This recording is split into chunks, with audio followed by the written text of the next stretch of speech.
Actually, police say 48-year-old Saritha Ramaraju called 911 and said that she had killed her son at the La Quinta Inn and Suites, that's in Santa Ana.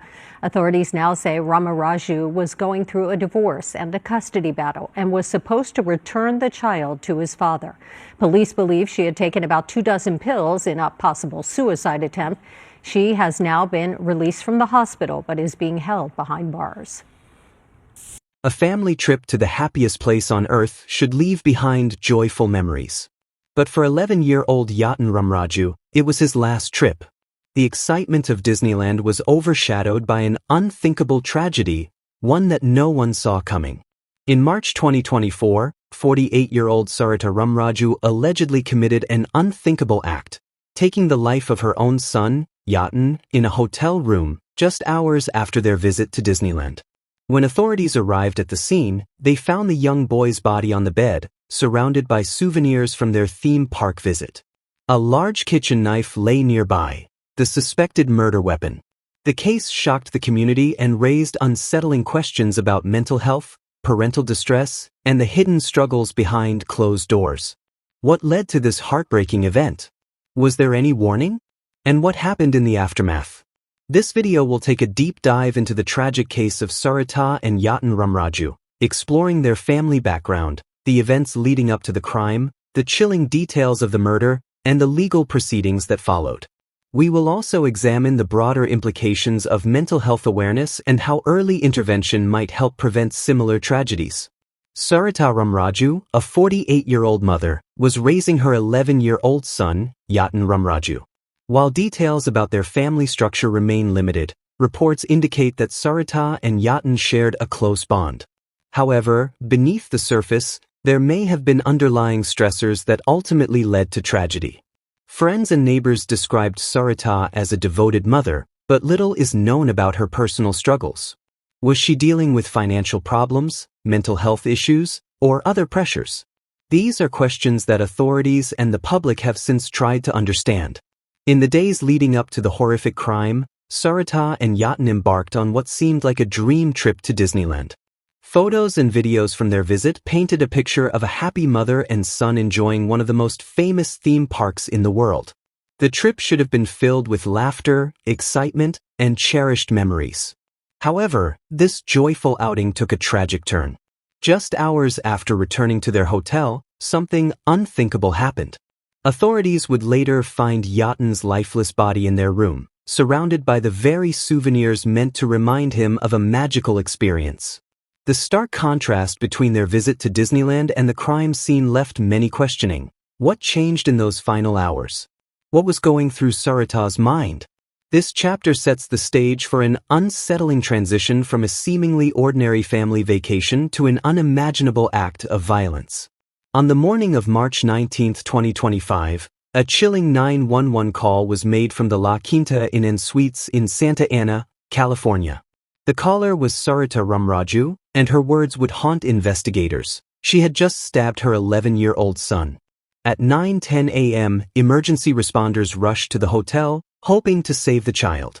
But by the time they arrived, it was too late. Yatin Ramaraju was already gone.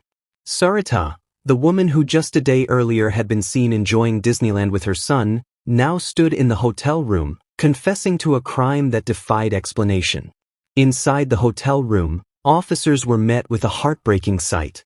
Yatin's lifeless body lay on the bed, surrounded by Disneyland souvenirs, mementos that should have symbolized happiness, now part of a horrifying crime scene. A large kitchen knife, the weapon used in the attack, was found nearby. Investigators later discovered that Saritha had purchased the knife just the day before, raising troubling questions about whether the act was premeditated. The room, once a temporary home for a mother and son, had become the site of an unimaginable tragedy. As police secured the scene and gathered evidence, the biggest question remained: why did this happen? Was this a sudden, impulsive act? Or was there something far darker brewing in Saritha's mind before that fateful morning? As chilling as her 911 confession was, Saritha Ramaraju wasn't just reporting the crime, she was also signaling her own distress. During the call, she told the dispatcher that she had ingested an unknown substance, suggesting an apparent suicide attempt. Had she planned to take her own life alongside her son's? Or was this a desperate act of remorse after the tragedy had already unfolded? Investigators would need to piece together her intentions in the hours leading up to the crime. When officers arrived at the La Quinta Inn and Suites, they found a deeply unsettling scene. Yatin's body lay motionless on the bed, surrounded by Disneyland souvenirs, while Saritha was still in the room. Given her claim of ingesting a toxic substance, first responders immediately transported her to a hospital for evaluation and treatment. However, it soon became clear that whatever she had taken wasn't life-threatening.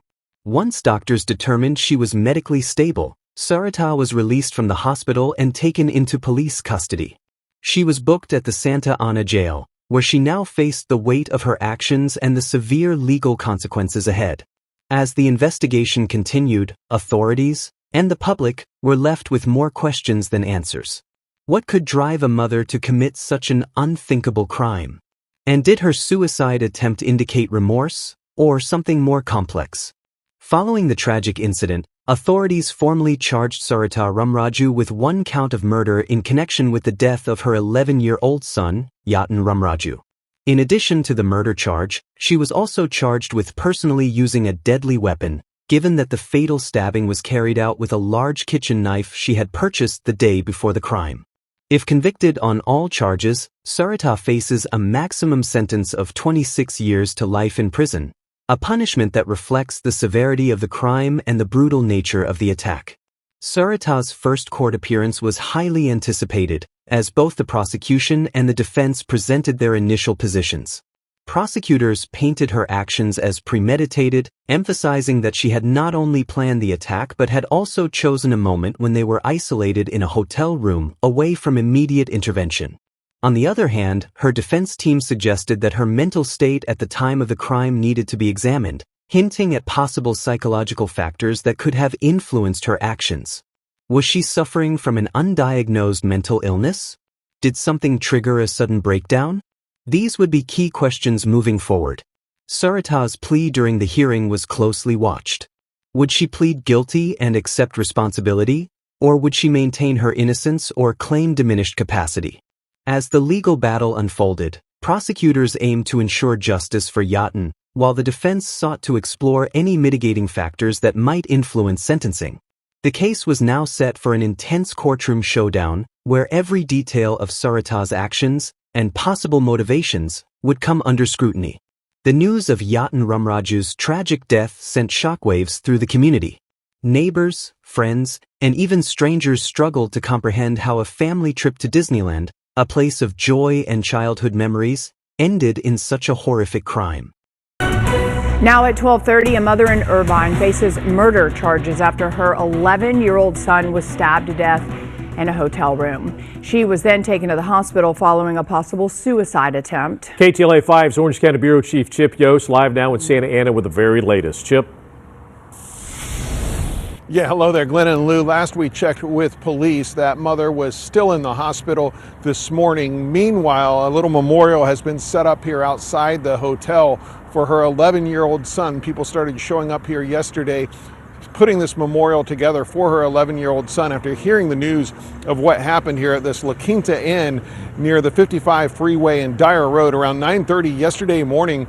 Police got a call, they say, from that mother who said she had just stabbed her 11-year-old son to death. Police say when they got here, they found the 11-year-old boy on a bed in a hotel room here on the 3rd floor, and that he had multiple stab wounds. And like I said, he was already dead, they say, when they got here. They say the mother and the son are from Irvine, and they've been staying on and off at this hotel for the last couple of weeks, but don't have any idea, at least that they've released publicly at this point, why the mother did this. But they did take her to the hospital because they say when she made the 911 call saying that she had stabbed her son, she also said that she had ingested what turned out to be about 24 over-the-counter pain pills. So she went to the hospital for that. We understand she's expected to be released from the hospital a little later today.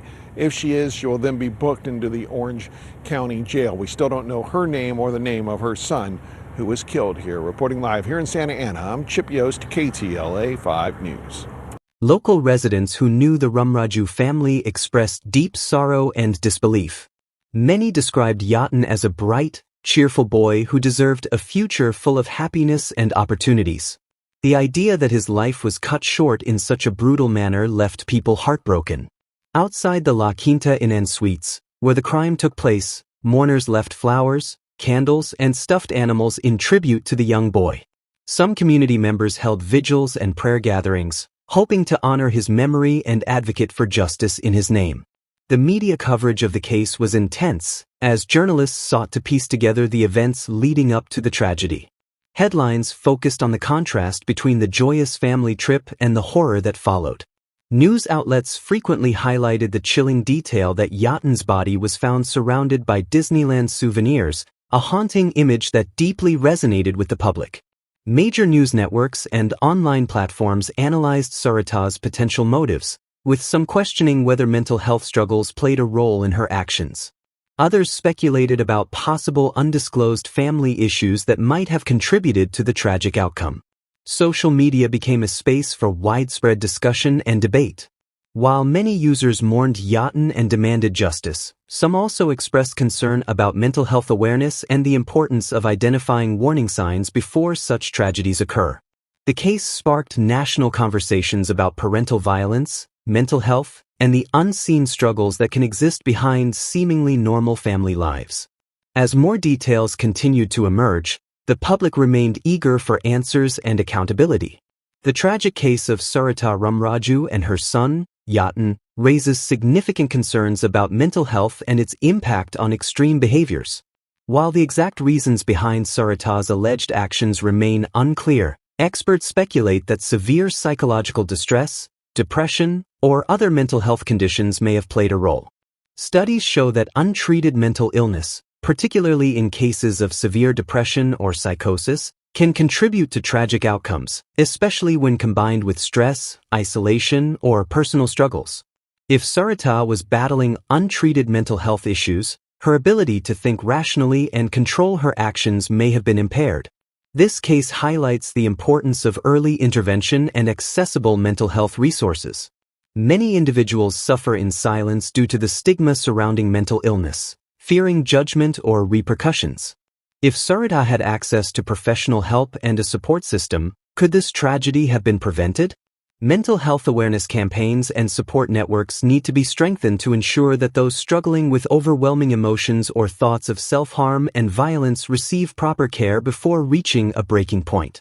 Beyond individual mental health struggles, this case also reflects larger societal issues, including the pressure placed on parents, particularly mothers, to maintain a perfect image of family life.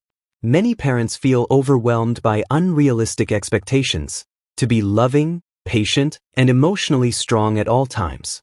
Additionally, cultural and societal norms often discourage open conversations about mental health, particularly in some communities where discussing emotional struggles is seen as a weakness. This pressure can make it difficult for individuals to seek therapy, confide in loved ones, or acknowledge their struggles openly. The tragedy of Yatin Ramaraju forces us to ask, are we doing enough to support struggling parents and caregivers? How can we normalize mental health conversations and break the stigma around seeking help? What resources need to be in place to prevent such devastating incidents from happening again?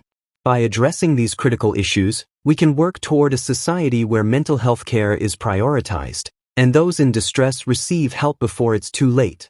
The tragic case of Saritha Ramaraju and her son Yatin is a heartbreaking reminder of how personal despair and unaddressed mental health struggles can lead to devastating consequences. The intersection of emotional distress, societal pressure, and potential mental illness may have played a significant role in this shocking crime. This case serves as a wake-up call, a stark illustration of what can happen when individuals are unable to access or seek help for their struggles. One of the most crucial takeaways from this case is the importance of mental health awareness and support systems. Many people suffer in silence due to stigma, fear, or lack of resources, and without intervention, their struggles can escalate into actions they never imagined taking. Open communication about mental health should be normalized, both within families and in society. Support networks, whether from friends, family, or professionals, are vital in preventing emotional crises from spiraling out of control. Mental health resources must be made more accessible, and people should be encouraged to seek help without shame or judgment. This heartbreaking case underscores the critical need for mental health awareness and intervention. By fostering supportive communities and encouraging individuals to seek help, we can work towards preventing such devastating outcomes. We want to hear your thoughts. What can be done to improve mental health awareness and support? Share your opinions in the comments section, and let's start a conversation about the importance of seeking help before it's too late. If you found this discussion insightful, please like, subscribe, and share this video. Together, we can help spread awareness about the critical need for mental health support and intervention, because no one should have to struggle alone.